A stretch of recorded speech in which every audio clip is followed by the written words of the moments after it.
capítulo 7. Essa semana para nós é um dia muito especial, porque aqui na igreja, no dia 31 de outubro, nós não comemoramos o Halloween. Aleluia!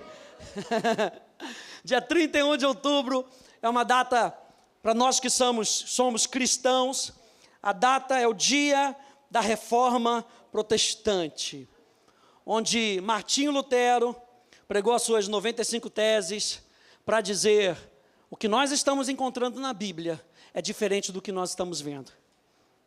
Ou seja, nós pautamos a nossa vida pela verdade.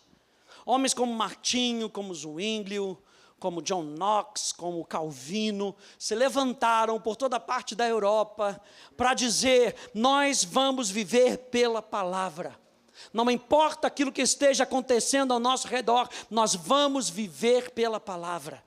E eu e você, então, pegamos esse legado, nós temos esse legado desses homens que gastaram a sua vida, sabe, que foram mortos, como Jan Hus, né, que foram mortos para que o evangelho pudesse chegar a cada um de nós. E hoje o que nós vamos fazer? Nós vamos viver esse evangelho e vamos passar esse evangelho para as outras pessoas. E eu estava meditando sobre isso, estou meditando há semanas sobre Isaías 8, Isaías 9, hoje eu peguei lá Isaías capítulo 7, porque, gente, nós precisamos continuamente reformar a nossa vida. Eu e você continuamente temos coisas na nossa vida que nós precisamos reconstruir, que nós precisamos realinhar. E quem é que vai dar o norte para a gente? Senão a palavra de Deus. A palavra de Deus é o nosso norte seguro. A palavra de Deus é o único fundamento pelo qual eu e você podemos caminhar nessa vida. Então, reformar, olha só, reformar significa reconstruir a antiga forma de algo. Reconstruir a antiga forma de algo. Algo que perdeu a sua forma, agora vai ganhar uma nova forma, vai ganhar algo, vai ser belo de novo. Algo que ficou destruído, agora vai ter novamente aquela forma antiga. Sabe, eu e você, nós estamos num caminho de reforma. Quantos aí estão no processo? E reconhece que nós estamos caminhando no processo. Nós não chegamos lá ainda. Então nós estamos num caminho do processo, nós estamos no caminho da reforma, nós estamos no caminho permitindo com que o Espírito Santo reconstrua, para que nós possamos ser tudo aquilo que Deus quer que nós sejamos. E não é na nossa força, gente, não, é na habilidade do Espírito Santo. Constantemente, nós precisamos realinhar a nossa vida novamente com os propósitos de Deus. Constantemente, nós precisamos responder a Deus. Constantemente, nós precisamos responder a Deus. Se você é um espírito vivo, se você tem um relacionamento com Deus, constantemente o Espírito Santo fala com você, para que você possa responder a Ele. Você sabe que existe esse privilégio, onde eu e você podemos responder a Deus, em todas as coisas. Ou você vai responder à carne, ou você vai responder a Deus. Ou você vai responder ao mundo, ou você vai responder ao céu.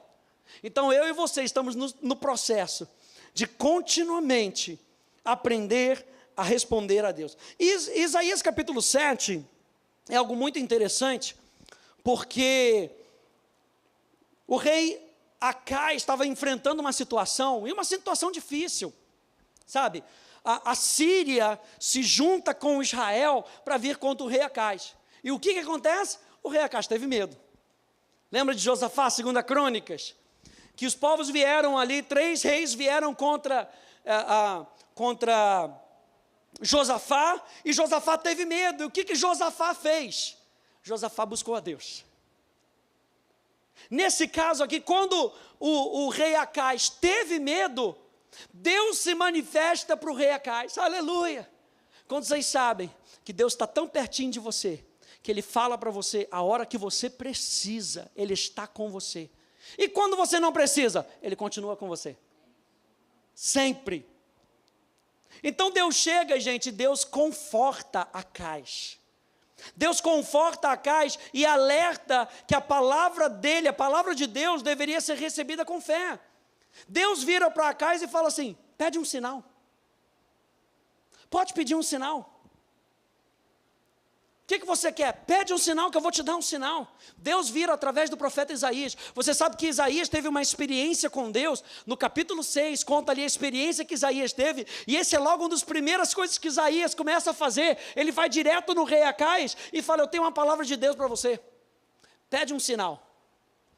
Só que o rei Acais, o que ele faz? Ele, na sua religiosidade, no seu legalismo, ele diz: não vou pedir nada. Veja lá no verso 9, você está aí com Isaías capítulo 7, verso 9, olha só o que diz aqui.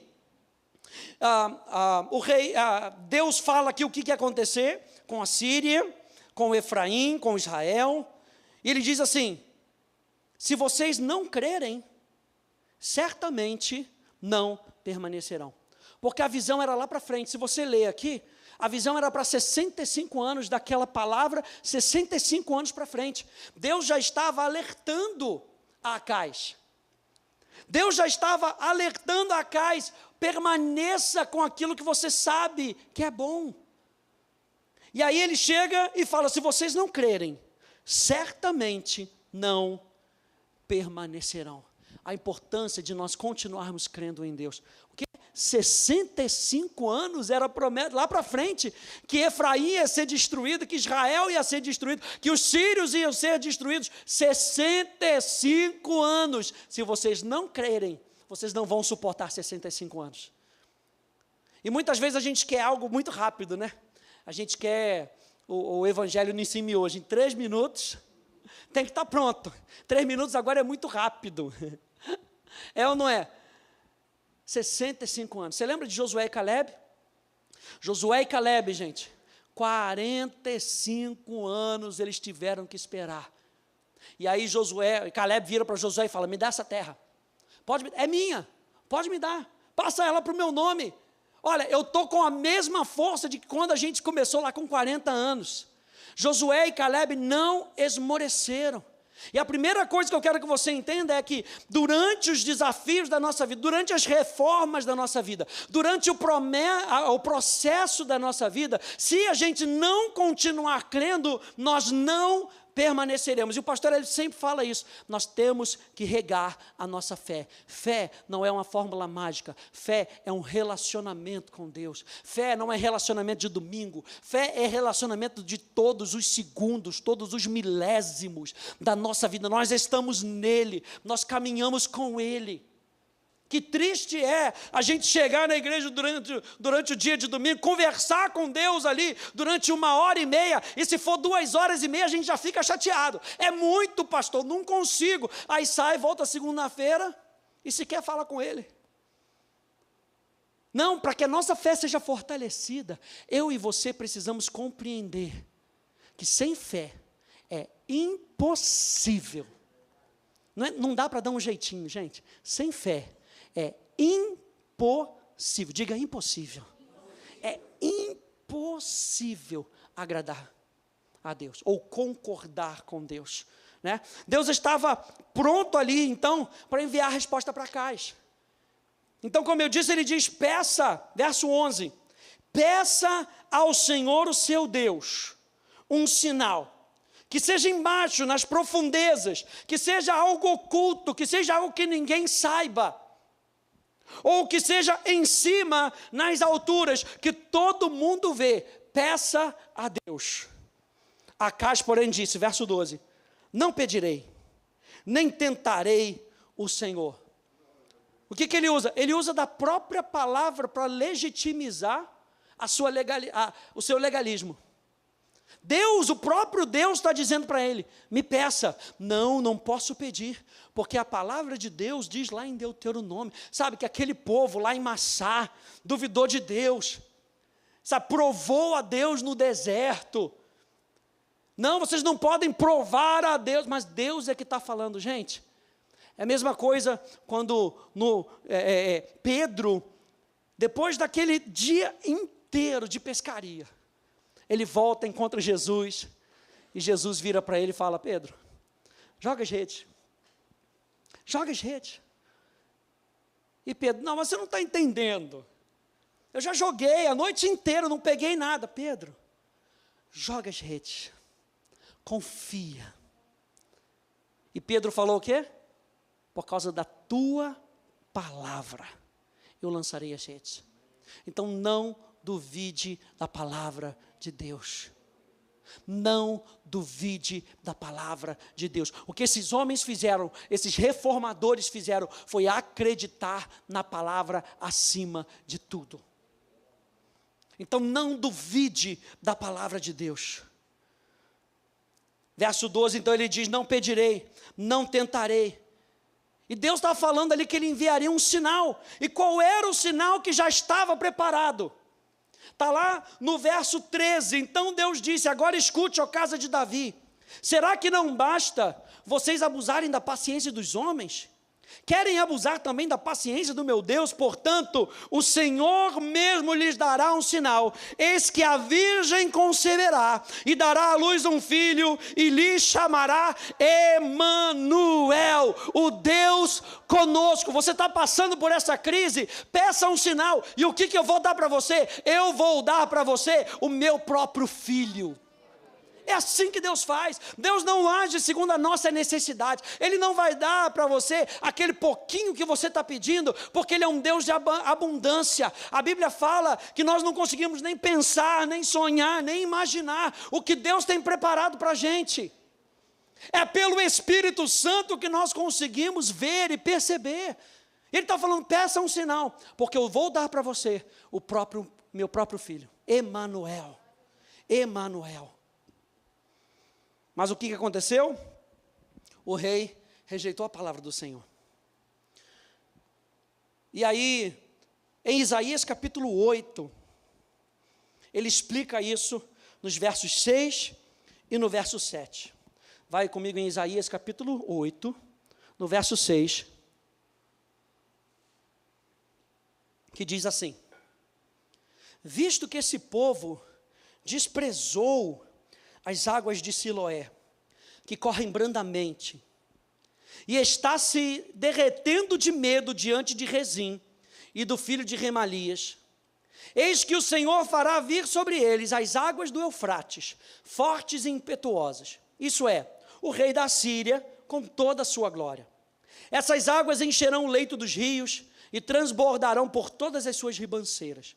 Penetrarão em Judá, inundando, e passando por ele, chegarão até o pescoço, as suas asas estendidas, cobrirão a largura de toda a sua terra, ó Emanuel. Então, no início do verso 6, diz lá, visto que esse povo desprezou as águas de Siloé. Não é que não chegou até eles, não é que eles não entenderam.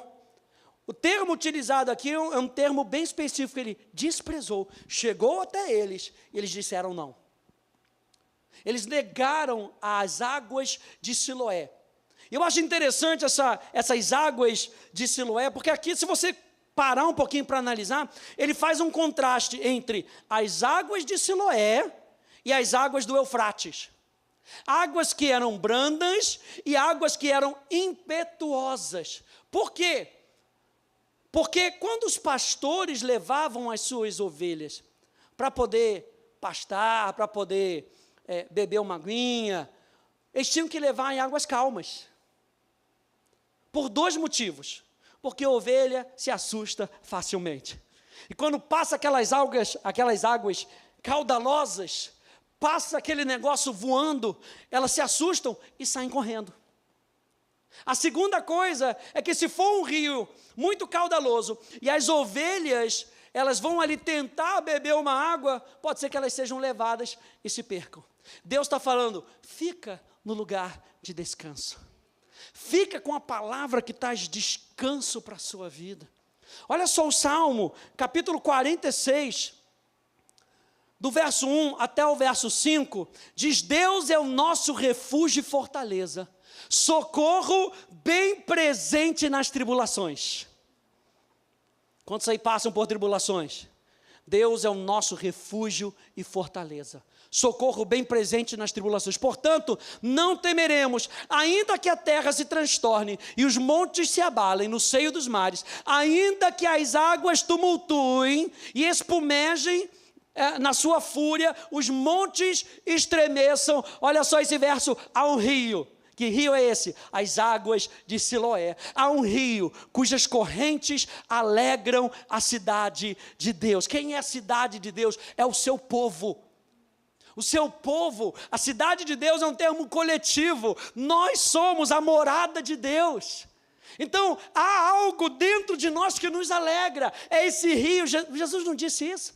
No último dia da festa, que do seu interior fluiriam rios de água viva. Aleluia.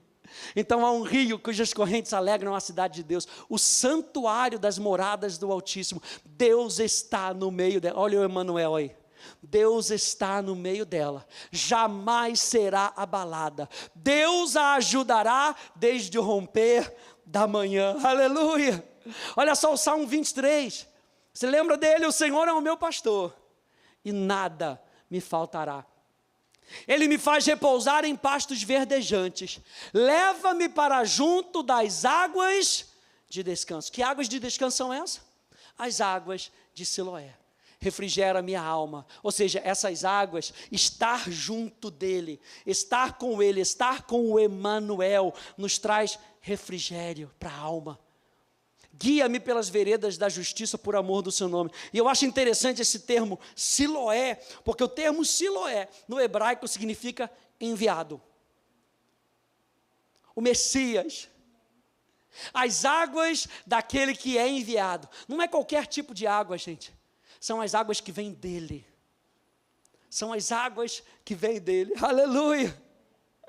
Então esse povo ele estava desprezando a própria pessoa de Deus, porque Deus e a sua palavra são um.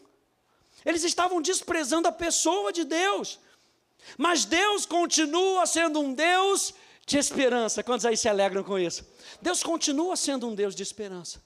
Veja, ele fala para Acais fazer um pedido. Acais diz que não vai fazer um pedido contra a ordem de Deus, e ele diz, vocês estão desprezando quem eu sou. Mas mesmo assim, verso 11, ele nos dá direções em como voltarmos para o caminho e nos mantermos nele.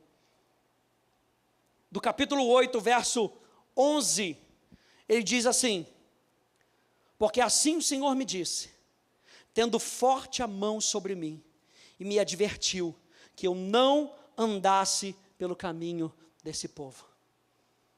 O povo desprezou a Deus, mas Deus estava falando, mas eu vou cumprir a minha palavra para vocês, eu sou um Deus de esperança.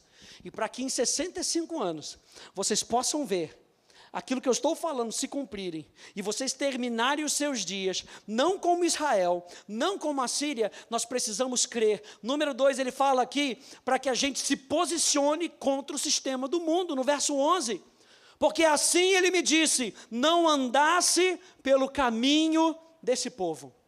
E a palavra caminho é estilo de vida. A palavra caminho são os nossos hábitos, com que a gente não permaneça nos hábitos desse povo que estão nos cercando. Por isso que a Bíblia diz, para que nós possamos renovar a nossa mente, para que a gente possa experimentar qual seja a boa, perfeita e agradável vontade de Deus todos os nossos dias, em toda e qualquer situação.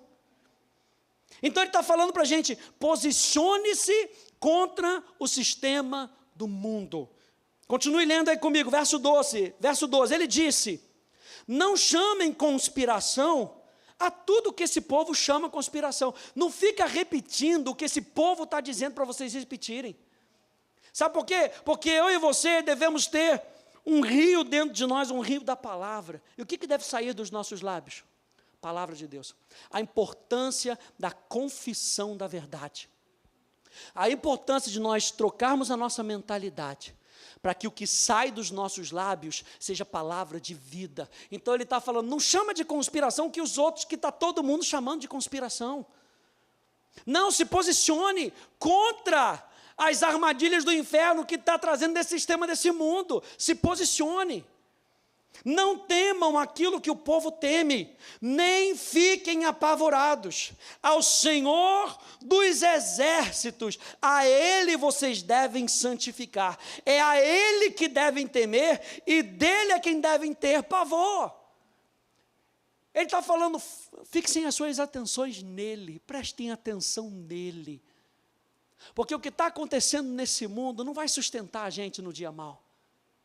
Continue santificando o nome dele, aonde quer que você vá. Então, posicione-se contra o sistema do mundo. A outra coisa que ele fala, do verso 14 e no verso 15, é: acreditem naquele que é enviado. Leia aí comigo, verso 14.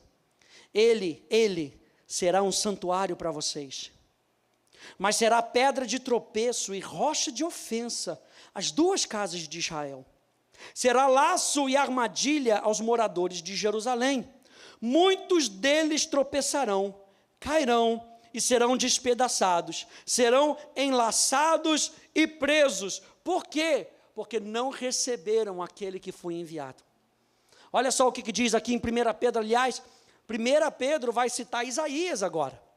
E 1 Pedro vai dizer assim para a gente, portanto, a partir do verso 1 do capítulo 2, portanto, abandonem toda a maldade. Olha o sistema do mundo.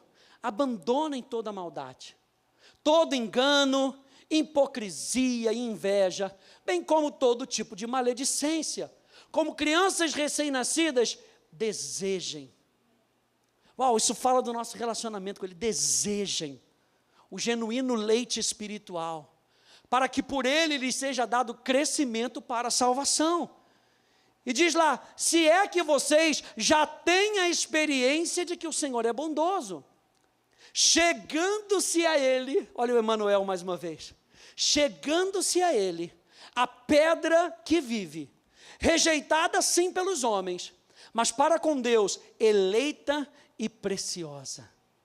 Também vocês, como pedras que vivem, são edificados casa espiritual para serem sacerdócio santo, a fim de oferecerem sacrifícios espirituais, agradáveis a Deus, por meio de Jesus Cristo, aquele que foi enviado. Então Ele é a nossa água de Siloé. Ele é as águas de descanso na nossa vida. Então, quando nós estamos recebendo a palavra de Deus, nós devemos estar, antes de tudo, abrindo o nosso coração para aquele que vai nos explicar a palavra, para aquele que vai revelar a palavra nos nossos corações, porque é isso que faz a diferença na nossa vida, gente. Não é o quanto nós sabemos da Bíblia, é o quanto nós temos a sabedoria do Espírito Santo para aplicar aquilo que Ele está nos falando naquele momento. E olha só isso, ele continua dizendo aqui, pois isso está na Escritura. Eis que ponho em Sião uma pedra angular, eleita e preciosa, e quem nela crer não será envergonhado. Quem nela crer, quem crer em Jesus, não será envergonhado. Porque se Deus deu uma palavra para você, Ele mesmo cumpre por amor do seu próprio nome, como diz lá no Salmo 91. Se Ele te deu uma palavra, Ele mesmo cumpre. Então, por isso que quando nós cremos nele, nós não somos envergonhados. Você lembra que ele disse aqui, se vocês não crerem, certamente não permanecerão. E isso seria uma vergonha para a casa de Acais. Portanto, para vocês os que creem, essa pedra é preciosa. Quantos aí amam Jesus? Aleluia. Para vocês os que creem, essa pedra é preciosíssima. Sabe o que está falando aqui? Valor. Qual é o valor de Jesus para a sua vida? Qual é o valor dos hábitos do reino para a sua vida? Qual é o valor da palavra de Deus para a sua vida? É ou não é? Tem gente que vem para a igreja, está vindo, não está nem aí. Pastor, mas é melhor que venha, porque vindo, não é isso que a Bíblia diz. A palavra de Deus não entra no nosso coração por osmose. A palavra de Deus só entra no nosso coração quando nós abrimos o nosso coração para Jesus. Então não adianta a gente estar num ambiente onde o nosso coração está fechado. Não adianta, tem mudança na nossa vida.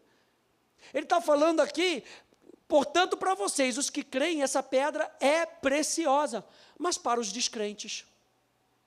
A pedra que os construtores, falando ali dos judeus, a adição minha ali, a pedra que os construtores rejeitaram, essa veio a ser a pedra angular. E o que era a pedra angular, gente? A pedra angular era a pedra que dava o norte na construção. Tinha que ser a primeira pedra. Porque aquela pedra ia, através dela, todo o posicionamento das outras peças se encaixariam. Ele está falando aqui que Jesus é a pedra angular. E por isso que uma das coisas que a reforma veio trazer é o somente Cristo. É o solos Christus. Ou seja, somente Cristo, a obra de Cristo é suficiente na nossa vida para fazer toda a diferença. Ele é a nossa pedra angular. É com base nele que nós norteamos a nossa vida. É com base nele que nós estruturamos a nossa vida. Sabe, o trabalho do Espírito Santo, quando a gente sai do mundo, é reformar a nossa vida, é reestruturar a nossa vida. Ele fala, agora eu vou derribar tudo. Estava lendo lá, enquanto você estava falando ontem, lá estava vendo Jeremias, capítulo 1, a chamada de Jeremias. Sabe, eu chamei você, Jeremias, como profeta para reis e nações, para você derrubar, para você destruir. Mas destruindo essas coisas, você possa edificar o que é correto, minha interpretação. Eu e você, quando nós entramos em Cristo, não dá para ficar pé no mundo, pé em Cristo. Não existe isso. A decisão é sobre o senhorio de Cristo sobre a nossa vida. E quando Ele é Senhor da nossa vida, nós não seremos desamparados, não seremos envergonhados. É uma decisão de coração. É uma decisão onde eu decido entregar os meus velhos hábitos para Ele. É fácil, gente? Claro que não é. Tem gente que aceita Jesus um pouquinho mais longe na jornada e tantos hábitos ficam para trás, tantos hábitos na sua jornada. Como é que você vai fazer isso? Se entregando ao Espírito Santo. Porque a obra do Espírito Santo é transformar você igual a Jesus. Nos seus hábitos, na sua jornada, nos seus pensamentos. E aí como é que Ele faz? Ele coloca a pedra angular na sua vida. Ele coloca a pedra angular que norteia toda a sua vida. E olha só, ele continua dizendo aqui, o apóstolo Pedro, continua dizendo, e pedra de tropeço, e rocha de... O mesmo Jesus, que para nós é maravilhoso, que para nós é precioso, mas ele diz, são estes os que tropeçam na palavra, sendo desobedientes, para o que também foram destinados.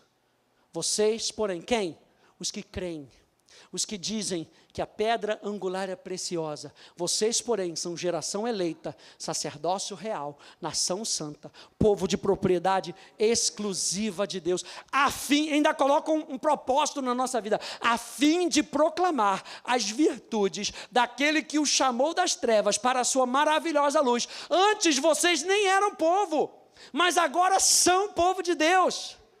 Antes não tinham alcançado misericórdia, mas agora alcançaram misericórdia. Jesus é a pedra angular na nossa vida. E sem essa pedra angular ajustada na nossa vida, a nossa vida não é edificada, a nossa vida não anda para frente e a nossa vida provavelmente vai ficar em ruínas.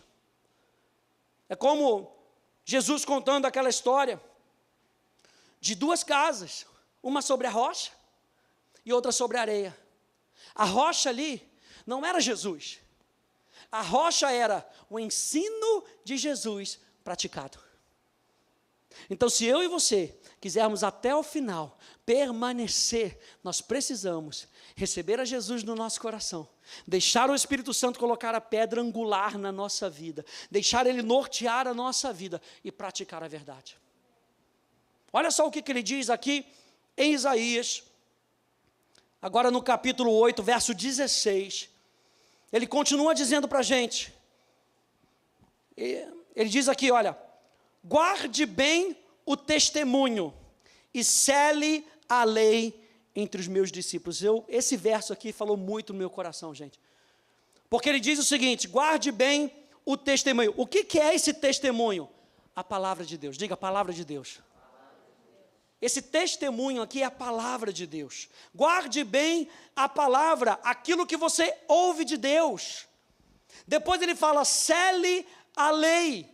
E a lei aqui é símbolo de doutrina, de instrução, de revelação. Então não é suficiente apenas ouvir a palavra. Nós precisamos estudar a palavra e meditar na palavra para que ela vire revelação na nossa vida. E quando ela vira revelação na nossa vida, o diabo não nos engana mais.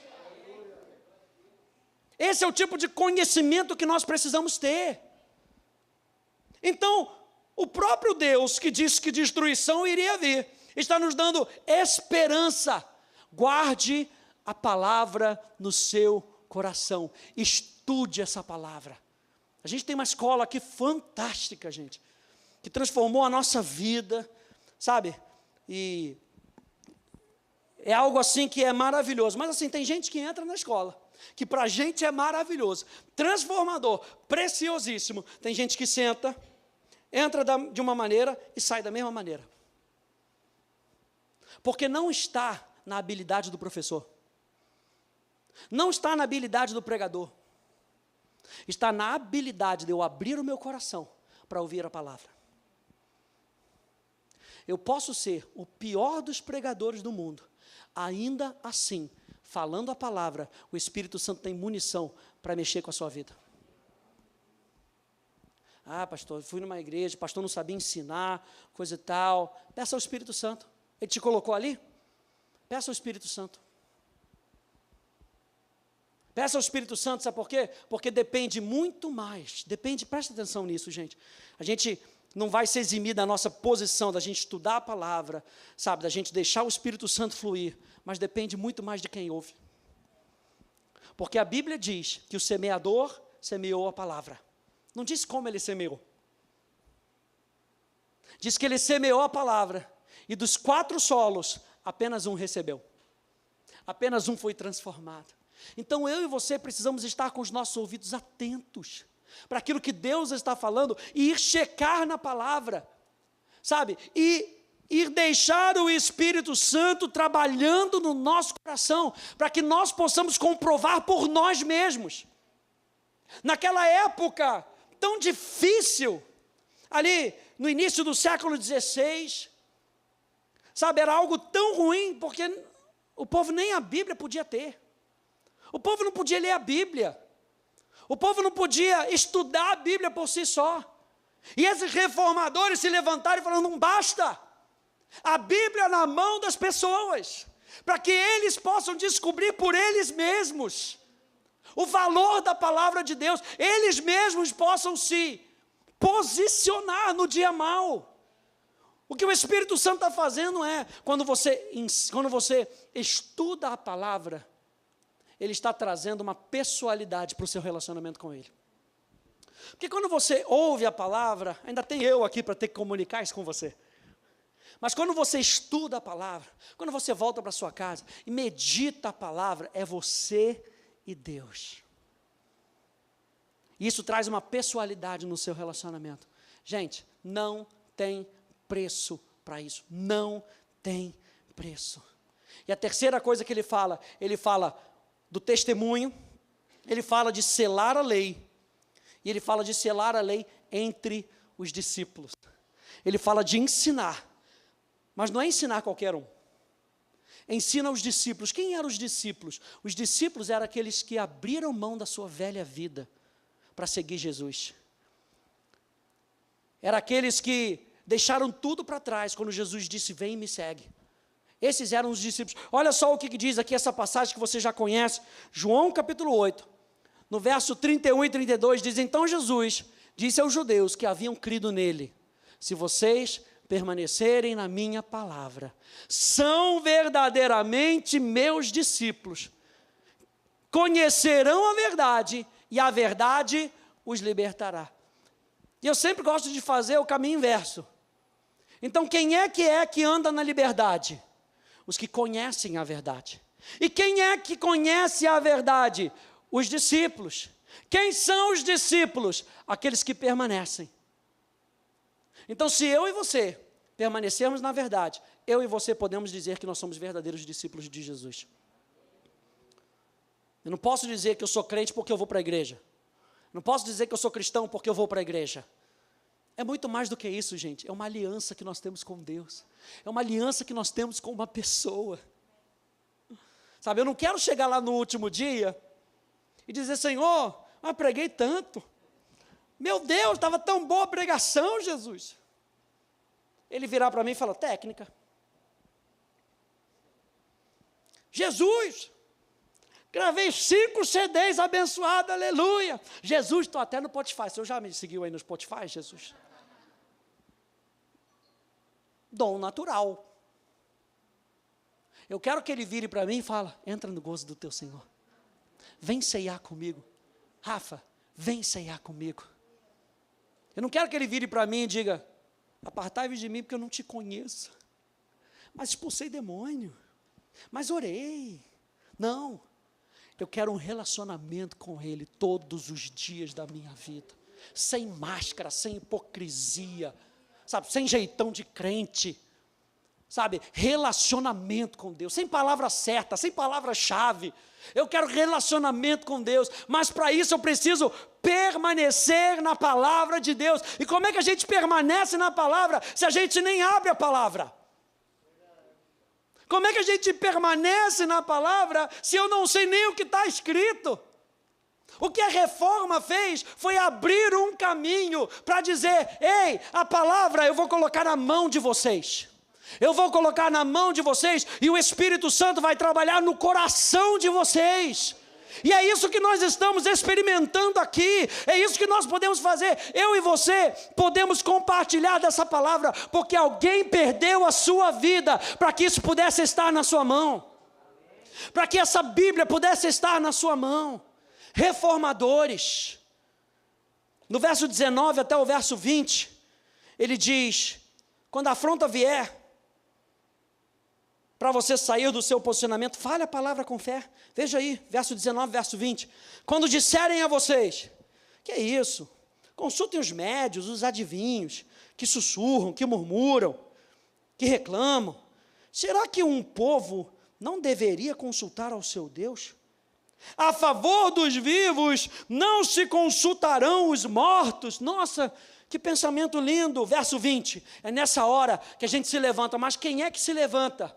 Aquele que guarda o testemunho, que sela a lei entre os discípulos. Então, nesse momento, quando a gente é afrontado à lei e ao testemunho, é que a gente lembra da palavra, e a gente confronta o inferno com a palavra, e a gente confronta o inferno com a verdade. E veja, se eles não falarem segundo essa palavra, jamais verão a luz do alvorecer. Lembra que ele falou para Acais, eu vou resolver esse problema para você. Confia. A Bíblia diz que eles rejeitaram. Deus continua vindo com a esperança. E Ele começa a dar dicas para a gente. Olha, se encha da palavra, estude a palavra, se torne um discípulo daquele que foi enviado. E quando algo vier contra você, se levante com a palavra. Se vocês não se posicionarem dessa maneira, vocês não vão ver a luz que vocês estão esperando. Nosso Deus nos ama tanto, que Ele está falando para a gente, só existe esse caminho. Se posicione dessa maneira. No verso 21, então, ele nos mostra a consequência de não vivermos no princípio da palavra. E era o que estava acontecendo na época da reforma. Verso 21. Passarão pela terra duramente oprimidos e famintos. E quando tiverem fome, enfurecendo-se, amaldiçoarão o seu rei e o seu Deus, olhando para cima. Olharão para a terra, e eis aí angústia, escuridão e sombras de ansiedade, e serão lançados em densas trevas. Por quê? Estava lá no verso 6. Visto que esse povo desprezou as águas de Siloé. O Espírito Santo me disse nessa tarde, ninguém faz diferença espiritual alguma no mundo em que vivem, sem conhecer a Deus e a sua palavra. Ninguém faz diferença espiritual alguma no mundo em que vivem, sem conhecer a Deus e a sua palavra. Então, eu e você estamos sendo chamados para sermos reformadores na vida de outras pessoas. Mas para que nós possamos trazer essa reforma, essa revolução na vida de outras pessoas, eu e você precisamos conhecer a Deus e conhecer a sua palavra. Sabe por que esses homens se levantaram naquela época? Porque eles conheciam a Deus e conheciam a palavra de Deus. É isso que é maravilhoso, gente. E aí, mais uma vez, capítulo 9, ele nos traz a esperança. Aleluia.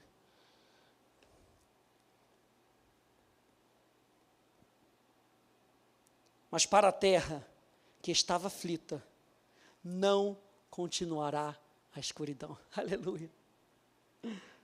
Não continuará a escuridão. Verso 2: o povo que andava em trevas viu grande luz.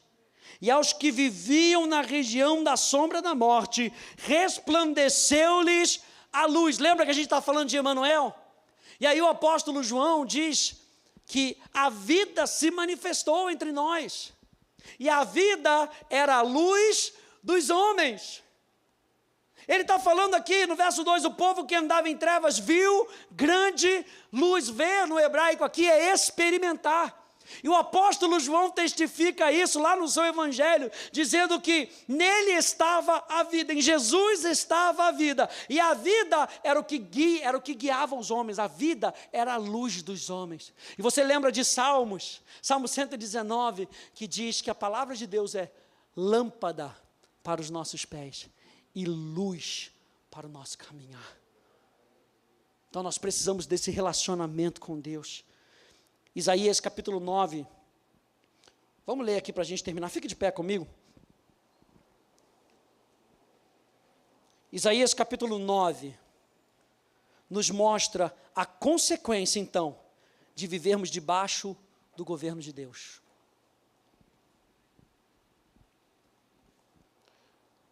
Leia comigo a partir do verso 2 novamente, diz: o povo que andava em trevas viu grande luz. E aos que viviam na região da sombra da morte, resplandeceu-lhes a luz. Tu, Senhor, tens multiplicado esse povo e aumentaste a sua alegria. Eles se alegram diante de ti, como se alegram no tempo da colheita, e como exultam quando repartem os despojos, porque tu quebraste o jugo que pesava sobre eles, a vara que lhes feria os ombros e o cetro do seu opressor, como no dia da vitória sobre os midianitas. Porque toda bota com que o guerreiro anda no tumulto da batalha, e toda roupa revolvida em sangue serão queimadas, servirão de pasto ao fogo, porque um menino nos nasceu, um filho se nos deu, o governo está sobre os seus ombros, e o seu nome será Maravilhoso Conselheiro, Deus Forte, Pai da eternidade, Príncipe da paz. Ele estenderá o seu governo. Quando eu li isso hoje mais uma vez, o Espírito Santo me falou, é através de você. Como é que Deus vai estender o seu governo? Através do seu povo, através de um povo comprometido com o reino dele.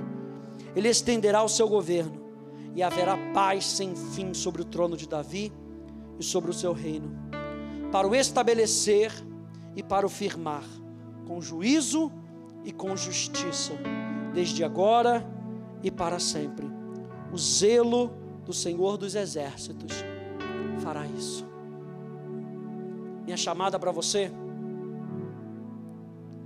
é que nós somos reformados, voltando constantemente ao intento original, e somos usados como reformadores para ajudar pessoas a voltarem ao lugar de origem, aos braços do Pai.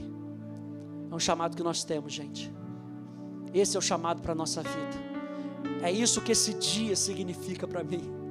Não é mais um dia no calendário evangélico, é um dia para nós nos lembrarmos que nós temos o que nós precisamos. É o que diz o apóstolo Pedro, que nós temos toda a vida que nós precisamos. Tudo com relação à vida e à piedade, ou à santidade, nós já temos, porque nós temos a divina semente do Espírito Santo que está dentro de nós. E hoje eu e você podemos adorar a Deus, com tudo que nós somos, com tudo aquilo que nós temos. Fecha um pouquinho os teus olhos. Nessa semana, lembre-se que o rei Acais fez a escolha errada. Por causa de uma religiosidade, ele usa a palavra contra o próprio Deus. E Deus, na sua misericórdia, estende esperança para o seu povo. E Ele nos dá direções para que nós possamos permanecer crendo até o final. Que nessa semana você possa dizer a lei e ao testemunho, a palavra de Deus na minha vida. Que você possa pronunciar isso, que você possa acordar já agradecendo a Deus, porque você tem a palavra de Deus, não somente a palavra escrita, mas a palavra que está no seu coração. Assim como ele disse em Jeremias: imprimirei no coração deles a minha aliança, as minhas palavras, para que eles possam me temer, para que eles possam me adorar, para que eles possam se chegar até mim. E a nossa chamada hoje é que a gente possa responder a Deus. Eu estava ali durante um momento de música e adorando a Deus, e estava me lembrando, enquanto a gente estava cantando, Romanos capítulo 8, tudo coopera para aqueles que amam a Deus. E amar a Deus não é um sentimento. Amar a Deus é a maneira como nós respondemos a Deus. Ele nos amou primeiro, e nós o amamos porque nós queremos responder ao amor dele na nossa vida. Senhor, nós queremos te honrar, nós queremos bendizer o teu nome, Jesus. Queremos declarar que tu és digno na nossa vida, tu és digno de adoração, tu és digno de honra, tu és digno, Senhor, de receber, Senhor, essa obra que tu estás fazendo na minha vida, Senhor. Por isso tu dizes lá em Romanos capítulo 12, para eu entregar o meu corpo. Rogo-vos, pois, irmãos, pelas misericórdias de Deus, que apresenteis os vossos corpos como sacrifício vivo, santo e agradável a Deus. Senhor, está aqui a nossa vida para ti, e essa vida que nós apresentamos para ti é a tua vida em nós. Pai, nós estamos aqui só mostrando para ti, Senhor, nós continuamos contigo. Não queremos fazer como o rei Acais, não queremos voltar atrás, não queremos, Senhor, rejeitar a tua palavra, não, Senhor, queremos nos abrir a ti. Obrigado, Senhor, por um dia como esse, de nos lembrar mais uma vez do valor da tua palavra na nossa vida, Senhor. Obrigado, Jesus, por esse Espírito Santo que habita no nosso coração, que nos revela a palavra. Obrigado, Jesus.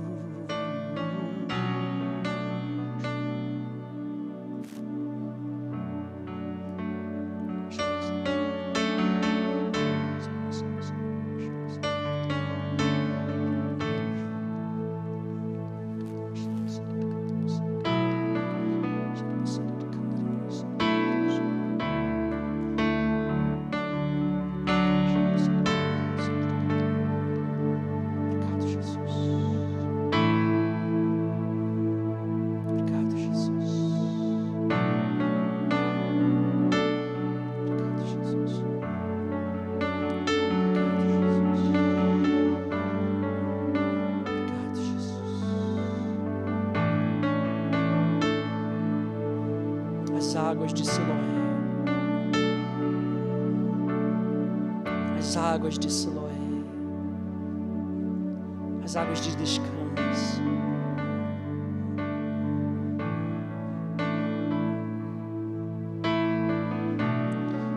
Você já percebeu que